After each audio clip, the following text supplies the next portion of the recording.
Boa noite. Obrigado por estar conosco em mais um programa Papo Aberto pela TV Canção Nova. Nós preparamos entrevistas especiais para você nesse mês natalino.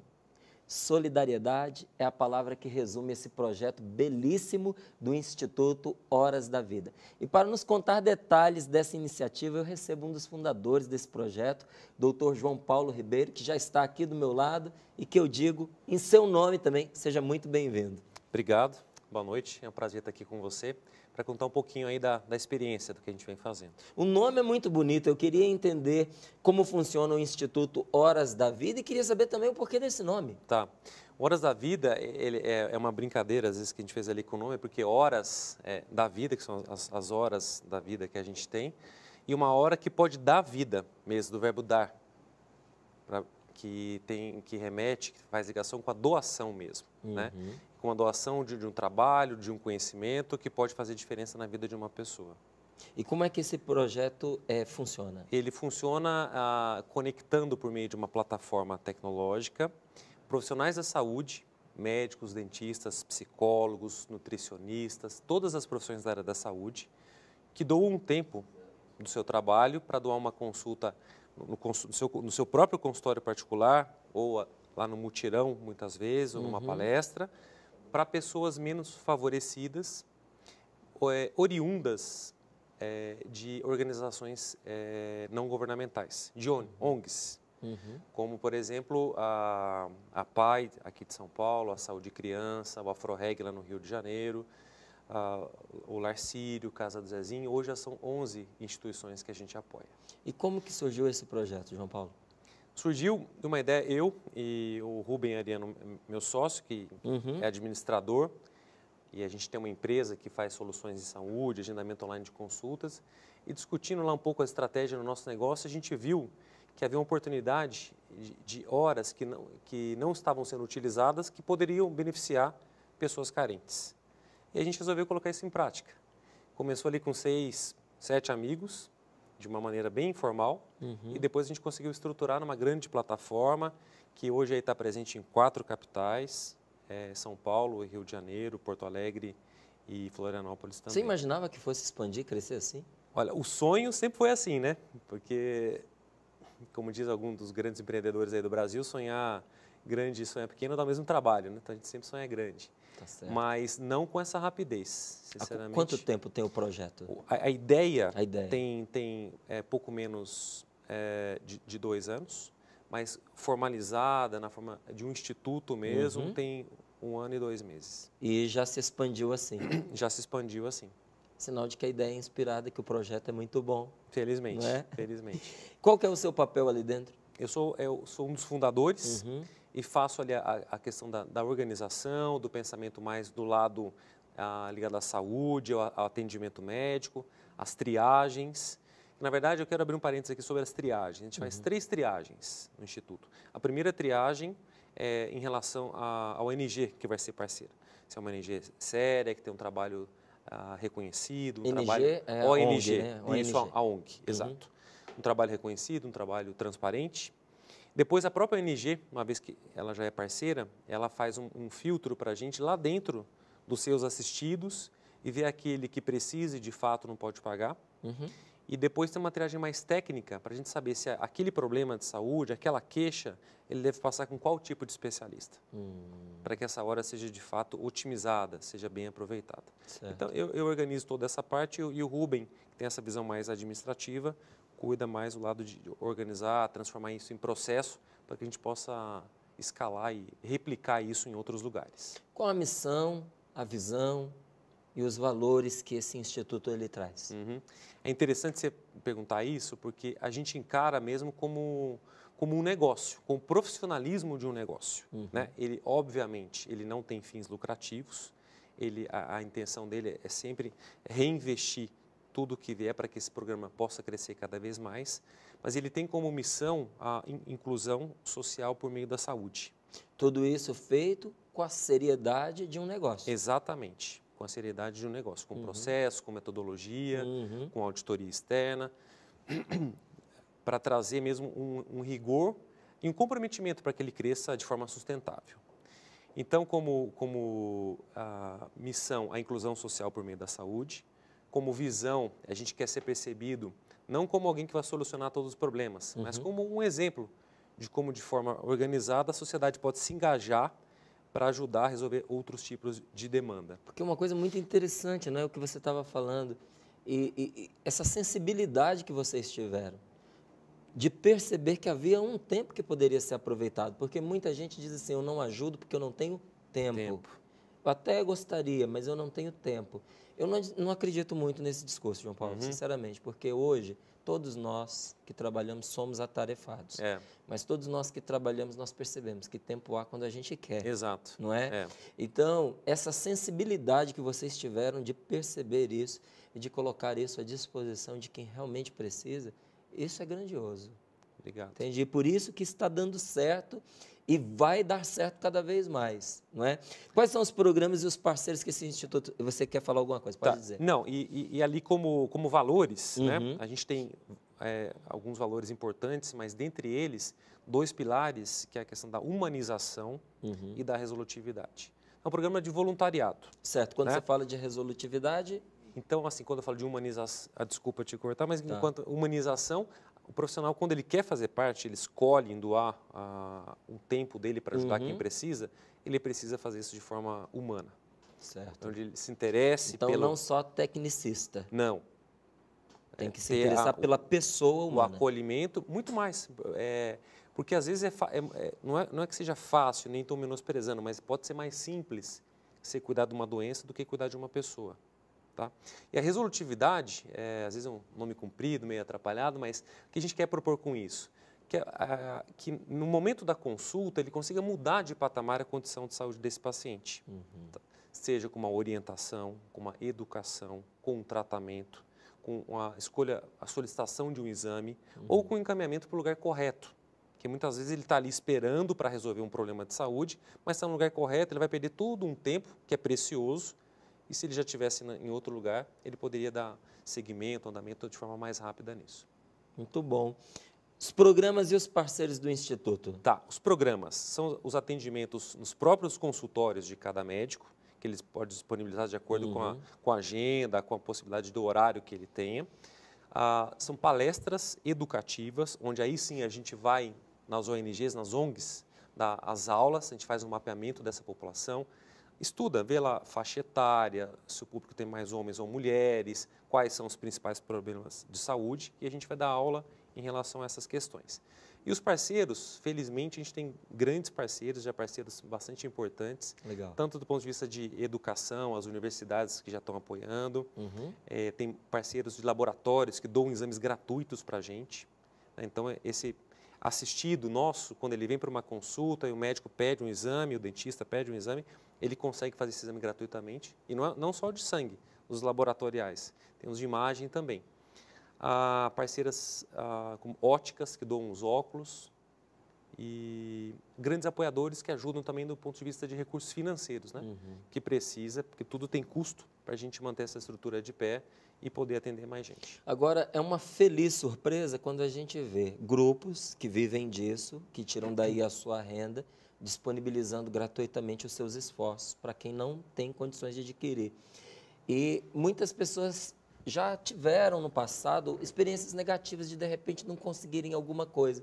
O que você percebe que favorece a colaboração desses grupos? A seriedade do trabalho, a credibilidade de vocês, existe disposição de ajudar, mas as pessoas não querem ser passadas para trás, por de repente quem poderia adquirir esse serviço, mas se faz de rogado para poder se beneficiar. Como é que é isso? Ajuda a gente a entender. Acho que de tudo um pouco, né? A seriedade, a transparência, a questão do profissionalismo que a gente está trazendo para o Instituto, isso é fundamental. Pessoas importantes que já reconheceram e ajudam a chancelar, a validar o programa também ajuda muito. Né? E o fato da gente estar sempre disponível e sempre com os ouvidos abertos ali para escutar quem participa, quem faz isso acontecer de fato, para que a gente possa sempre aprimorar e refazer processos. Se não está dando certo de uma forma, vamos entender o porquê e vamos melhorar. Tá? Então, acho que essa proximidade ajuda muito. E do lado do profissional é interessante porque ele já tem isso na vocação, né? Acho que quando ele escolhe lá a área da saúde, que é muito mais, às vezes, a área de humanas, né? Que entender o outro, né? A gente percebe que ele já tem isso ali no DNA, né? Então, muitas vezes, a gente escuta os comentários, né? Muito gratificantes de pessoas que nos agradecem por poder fazer parte desse programa. Agradecem por poder trabalhar. Por poder trabalhar, porque a gente, na verdade, simplifica essa forma de trabalho. Ao invés de ele sair, procurar alguém que ele possa ajudar, fazer às vezes uma ação que vai ser pontual, perdida, nada é perdido, né? Mas aqui tem uma ação de continuidade, né? E de doação organizada. Né? Porque, às vezes, muita gente quer fazer, mas não sabe como. Isso. Não é? Não sabe como. E você ter um grupo que organiza, que viabiliza isso, porque aquele homem é médico, aquela mulher é médica, nem sempre é um gestor, não é? Então, ele quer fazer o bem, ele quer ajudar as pessoas, mas encontrar essas pessoas que realmente precisam ser ajudadas e criar os canais para isso, às vezes não é tão fácil para ele encontrar um grupo que põe isso funcionando de uma forma prática, deve ser muito gratificante mesmo. E é exatamente esse o nosso trabalho. Então, a gente conecta ali alguém que está precisando, triado de acordo com a especialidade, com o conhecimento desse profissional, no horário que ele se dispôs a atender. Tem restrição em relação a algum tipo de especialidade? Essas especialidades sim, essas especialidades não? Tá. Não existe um tipo de restrição, mas em geral a gente cuida ali da atenção básica da saúde, são os cuidados primários, que estão relacionados entre consultas básicas, especialidades básicas, como a clínica médica, a pediatria, a geriatria, as especialidades, aí sim a gente tem praticamente todas elas, todas não, mas as não cirúrgicas, a gente tem praticamente todas. Olha. Tá? E nesse eixo a gente consegue resolver a grande maioria dos casos. E nesse mesmo eixo, onde se concentra a grande maioria das questões de saúde. Que felizmente as principais questões de saúde estão focadas em cuidados básicos, em atenção primária, mais de 80% deles. Tá? E quando a gente está falando em internação, em cirurgias, em tratamentos mais complexos, é um percentual menor, e aí a gente vem desenhando aí algumas parcerias com setores público, com o setor privado também, para conseguir parceiros para esse pessoal. Quantas pessoas vocês conseguem atender por mês? Tá, em média, vou te dar um dado aí do ano, depois a gente pode fazer uma retrospectiva aí.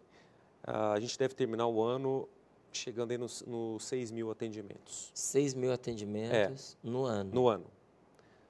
Então, 500, pouco mais de 500 pessoas. É bastante. É que assim, às vezes entre um mês que tem mais consultas, outro que tem um mutirão, as triagens, a realização de exames, as palestras, são todos atendimentos. Quantos profissionais da área da saúde envolvidos hoje? Hoje, aproximadamente 500 profissionais. 500 profissionais.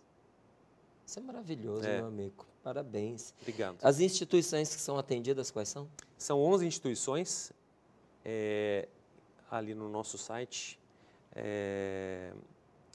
Você pode checar quais são, tá? Não sei se eu vou lembrar todas aqui, mas a PAI de São Paulo, a Unibis, o Larcírio, a Casa do Zezinho, a Associação Santo Agostinho, o Afroreg, o Clube dos Paraplégicos, a Fundação Baquiana, do maestro João Carlos Martins, foi a primeira que a gente assistiu, onde ele leva musicalidade para as crianças da periferia. E a gente começou ali fazendo exames oftalmológicos. Algumas crianças não conseguiam aprender música porque não chegavam à partitura. É muito legal a gente ter acesso a essa informação, ver esse projeto de vocês, essa iniciativa já dando certo, não é? Acontecendo de fato. Então, é de certa forma participar de uma vitória que já está acontecendo. É legal a informação, mas eu quero saber de você, o que é para você essa experiência pessoalmente. Porque se não há uma motivação interior grande, uma pessoa não faz isso que você está fazendo, porque eu tenho certeza que isso te dá um trabalho, meu amigo. Dá muito trabalho. Eu tenho certeza. Então, eu quero saber de onde vem essa motivação. Que bem isso faz para você? Acho que ele traz uma realização muito grande. Junto disso traz um compromisso, né? Traz uma responsabilidade, que quanto mais cresce, mais responsável a gente se torna por tudo isso.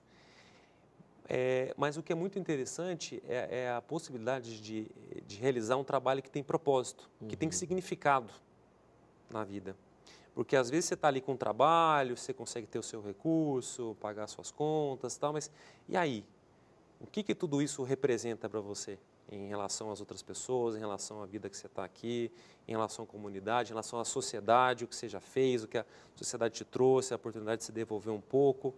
Então, eu acho que o trabalho com propósito, com uma finalidade, é o que vai fazer, pelo menos para mim, ou na minha visão, é o que traz muito sentido e que vai fazer a diferença aí para as pessoas. Eu tenho um amigo médico que ele diz uma coisa de forma diferente, a mesma coisa que você está dizendo. Ele disse assim, Márcio, em nível material, eu atingi o que eu precisava.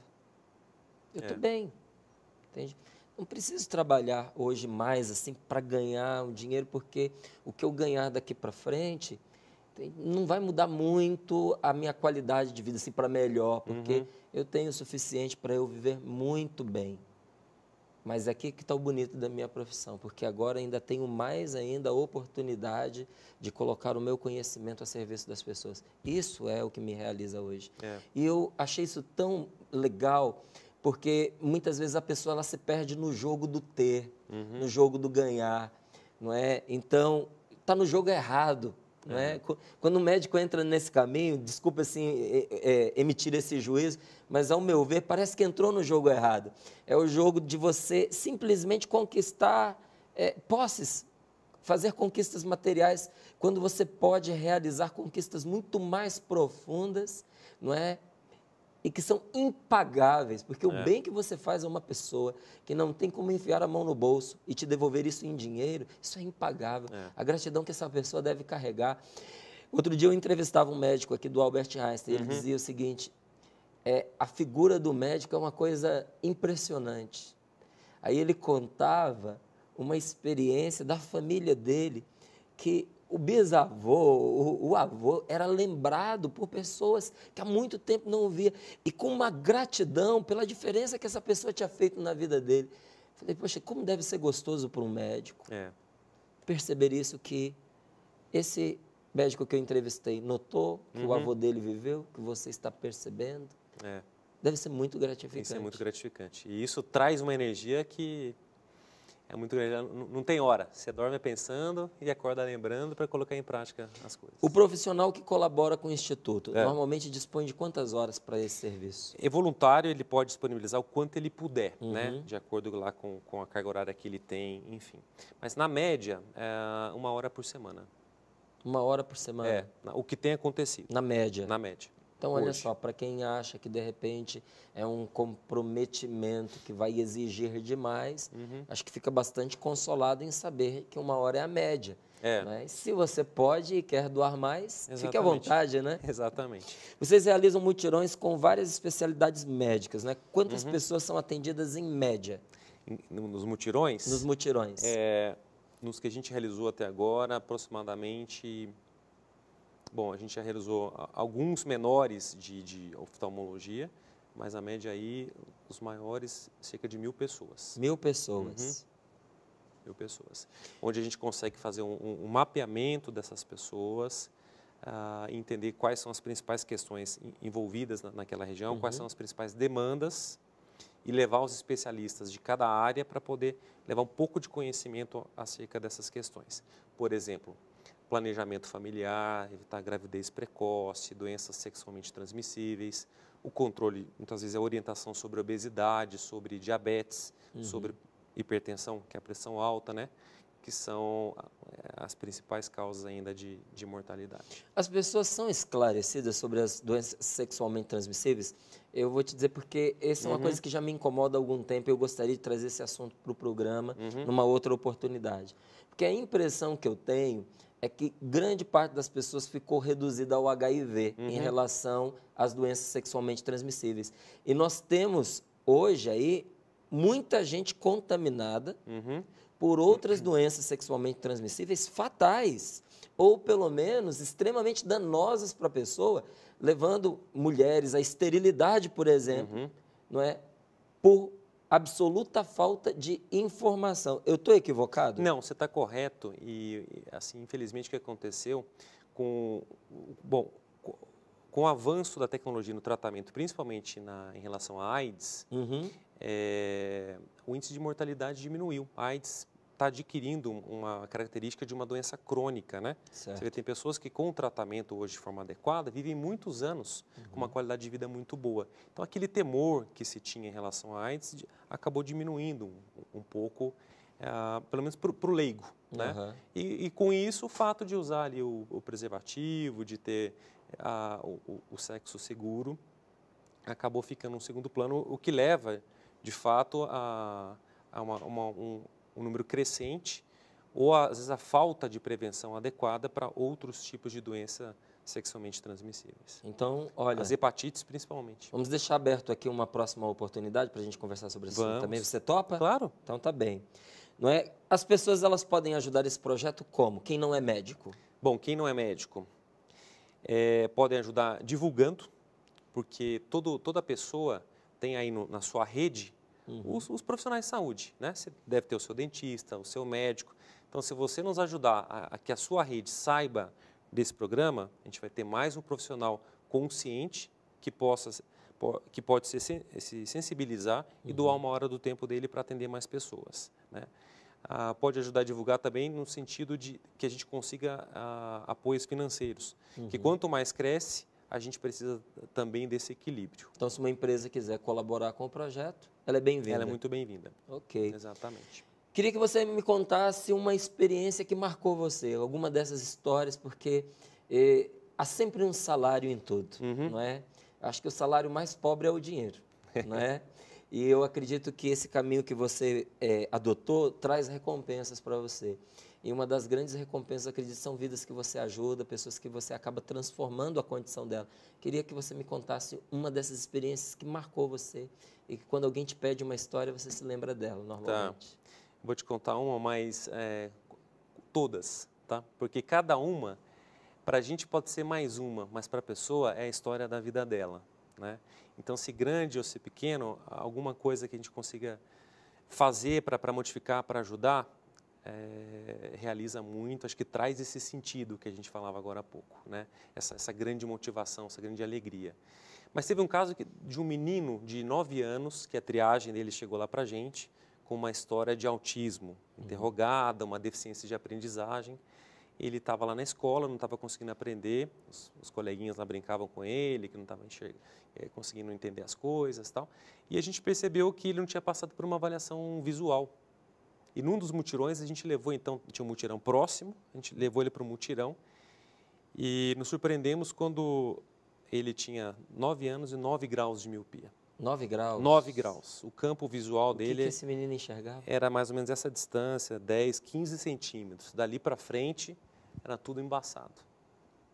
Então, você vê que às vezes com um ato simples, né, alguém que parou para prestar atenção na queixa dele, conseguiu um profissional que pôde atender, uma ótica parceira doou os óculos e ele saiu literalmente enxergando as coisas.